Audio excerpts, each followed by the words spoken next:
Mamma mia, salut les amis et bienvenue dans cette nouvelle vidéo consacrée à React et React Native. Alors là, vous avez vu, si on commence à avoir plein d'imbrications à ce niveau-là, ça peut devenir difficile à lire. Un div qui contient hello, hello, hello, là c'est rien de bien compliqué. Mais imaginons que dans un hello, on a d'autres mushibushi, ça va devenir ici le bordel. Donc pour vous permettre d'avoir quelque chose de beaucoup plus simple à lire, vous avez ce qu'on appelle ici JSX ou JSX qui va vous permettre d'écrire un semblant de code HTML. Ok? Donc là, je vais vous montrer par exemple ceci, comment est-ce qu'on pourra le convertir en JSX et également ceci, comment est-ce qu'on pourra le convertir en JSX. Là, on a un H1 qui contient un lien et ce lien-là a ces attributs-là et voici son texte. Si on devait l'écrire en HTML, comment est-ce qu'on allait procéder? Là, je mets ici H1. Si vous utilisez Sublime Text, vous pourrez utiliser CTRL-E afin de compléter ceci. Ok? Si vous avez un problème de syntaxe, je vous invite à installer un package qui a pour nom Babel JavaScript. Et une fois que vous l'aurez installé, vous pourrez modifier à ce niveau-là la syntaxe en faisant CTRL-SHIFT-P, set Babel. Et vous pourrez utiliser cette commande-là, set syntaxe JavaScript Babel. Ou bien vous pouvez cliquer à ce niveau-là, chercher Babel et prendre JavaScript Babel. Et vous voyez que tout a été résolu, je n'aurai plus de problème de coloration syntaxique. Donc là, on aura ici un H1 qui contient un lien. Je fais ici CTRL-E. Vous avez la possibilité de faire en sorte que lorsque vous tapez tabulation, ça puisse également fonctionner. Ce sera juste une affaire de configuration. Moi, ça ne me gêne pas ici de faire CTRL-E. Donc ici, le href, comme vous l'avez vu, ce sera ici 10.props.link. Si je viens ici et je mets 10.props.link, ok, il va considérer que c'est du texte. Donc pour lui dire que c'est du JavaScript que tu dois évaluer, vous allez mettre ici les accolades. Donc en mettant ici les accolades comme ceci, il saura que c'est du JavaScript qu'il doit évaluer et il va l'évaluer. Donc on aurait pu mettre n'importe quel code JavaScript, par exemple ici 2 plus 2, il va l'évaluer à 4 et ainsi de suite. Donc également pour le contenu de notre H1, on avait vu qu'il y avait ceci, n'est-ce pas, 10.props.title. Donc je vais pouvoir mettre ce contenu à ce niveau-là. Et pour terminer, il fallait rajouter l'attribut style. Et cet attribut style, il va contenir du JavaScript. Donc je mets ici ceci. Et ce JavaScript là, ce sera cet objet. Donc je copie cet objet et je le mets à ce niveau-là. C'est pourquoi j'ai deux accolades. La première accolade, c'est pour dire que ici on aura du JavaScript. Et ce JavaScript là, c'est un objet. Ce que vous pouvez faire pour simplifier les choses, vous pouvez couper ceci. Avant de faire le return, créer une variable que vous allez appeler styles qui va contenir ici la stylisation. Ok. Et ici, vous pourrez mettre simplement cette variable là. Comme ça, vous n'aurez pas deux fois l'accolade et ça ne va pas vous embrouiller. Donc, tout ce que j'avais eu à écrire précédemment, je pourrais le remplacer par ceci. Et ça, c'est du code JSX. Là, normalement, si je laisse ceci, j'aurai droit à une belle erreur parce qu'il ne saura pas comment transformer ceci en JavaScript. Ok? Comme je vous l'ai dit, ce n'est pas vraiment du code HTML, c'est un semblant de code HTML qui sera après converti avec ces React.createElement et ainsi de suite. Donc, il va falloir avoir un moyen de convertir ce JSX afin d'obtenir du JavaScript classique. Donc, pour ceux qui voient ceci pour la première fois, ça peut être un peu bizarre. Vous allez vous dire, on met du HTML au niveau du code JavaScript. Alors que depuis toujours, on dit qu'il ne faudrait pas mélanger le HTML avec le JavaScript. C'est comme si en lieu et place de créer un fichier CSS, on mettait tout notre code CSS directement au niveau du HTML, ok? En mettant style, style, style.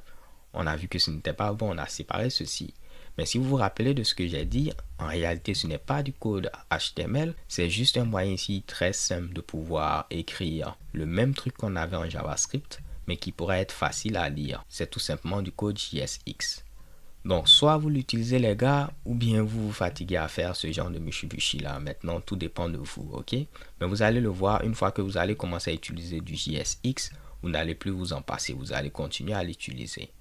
Comme je le disais, tentons d'actualiser, on aura une erreur parce qu'il ne sait pas comment convertir ceci. Et si vous vous rappelez, dans la vidéo d'introduction, j'avais enlevé ce mushibushi qui était présent ici. Donc on va utiliser Babel et Babel va nous permettre de transformer ici ce JSX en JavaScript. Babel, c'est ce qu'on appelle en anglais un transpiler, ok? Il vous permet de passer d'un code X à un code Y.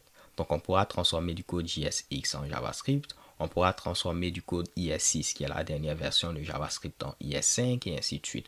Donc, il y a plein de transformations de code qu'on peut faire avec ici Babel. À la base, Babel avait pour nom 6 to 5, c'est-à-dire transformer du code IS6 en code IS5. Mais après, on a vu qu'on pouvait faire des trucs beaucoup plus poussés que transformer du code IS6 en IS5. C'est pourquoi il a été renommé en Babel. Et de plus, si après on voulait transformer du code IS7 en IS6, on allait devoir créer 7 to 6. Vous voyez que ce n'était pas cohérent, ok?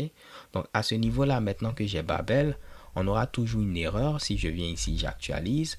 Mais ce que je dois faire tout simplement, c'est venir ici et dire à Babel où est-ce qu'il doit s'exécuter. Oups, là je mets ici type et je mets text/Babel. Donc en lieu et place de mettre text/JavaScript, je vais mettre ici text/Babel. Et Babel saura qu'il doit ici intervenir à ce niveau et il pourra transformer ceci sans problème. On vient ici, on va tenter d'actualiser. Et mamma mia, vous voyez, cela fonctionne. Donc on va faire de même, pourquoi pas avant de terminer cette vidéo. Là, on a un div qui a 3 hello et chaque hello a ses attributs. Donc ce sera simple, on aura ici un div, oups, CTRL E. Au niveau de ce div, on aura ici un hello. Donc je pourrais mettre ici hello et avoir une balise seule. En JSX, comme ce n'est pas du HTML, vous êtes obligé de rajouter ceci. En HTML5, on n'a plus besoin de mettre ceci si on a une balise auto-fermante, mais en JSX, vous êtes obligé de rajouter ceci, ok, vu que ce n'est pas du HTML comme je vous l'ai dit. Et ensuite, les attributs, on aura ici le titre. Donc, je mets ici title. Là, comme on l'avait vu, c'était Google. Ensuite, on aura link. C'était ici https google.com. Et après, on avait la couleur. C'était ici la couleur rouge. Je vais dupliquer ceci tout simplement et remplacer cela par Instagram. Là, ce sera Twitter. Twitter.com. Instagram.com. Et pour terminer, ce sera ici green et orange. Donc la même chose qui est écrite ici, on pourra avoir quelque chose de beaucoup plus simple, n'est-ce pas les gars? Ok? Donc là, pas de problème. Ce que je vais faire, c'est enlever tout ceci et mettre simplement ce Mitsubishi là. Et vous allez voir, normalement, tout va continuer de fonctionner. Et shake-bam. Si vous voulez mettre votre code sur plusieurs lignes, par exemple, je voulais mettre ce div là comme ceci et rajouter cela. Normalement, là, vous aurez une erreur, ok? Ce que vous devez faire, c'est simplement rajouter des parenthèses comme ceci. Comme ça, il saura qu'il va évaluer tout ce qui est entre ces parenthèses-là et retourner cela. Donc là, on n'aura plus de problème. Cela va fonctionner. Si j'actualise, shake-bam, on a ce résultat-là. C'est très important, les gars, de retourner un seul élément. Ok? Par exemple, si je ne mettais pas ce div-là, j'aurais droit à une erreur. Si je viens ici, je tente d'actualiser, j'aurai droit à tout simplement à une erreur. Pourquoi on doit retourner un seul élément?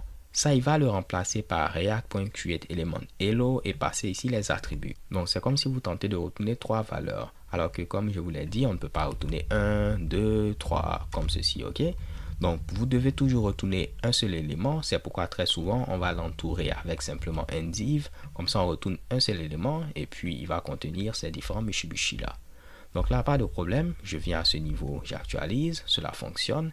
Et pour terminer, en lieu et place de mettre react.createElementApp, on pourra remplacer également ceci par tout simplement app parce qu'il va faire ceci automatiquement pour nous. Il va remplacer cela par react.createElementApp. Donc le nom que vous avez donné ici, c'est lui que vous utilisez. Le nom que vous avez donné, c'est lui que vous utilisez. Donc je ne pourrais pas mettre hello avec un H minuscule. Cela ne va pas fonctionner. Ok? Vous aurez droit tout simplement à une erreur pour le premier. Donc c'est très important les gars. Alors les gars, c'est tout pour cette vidéo. J'espère que vous l'avez apprécié. On se donne rendez-vous à la vidéo suivante où on va continuer notre exploration de React. D'ici là, portez-vous bien. Stay tuned and take care. Peace.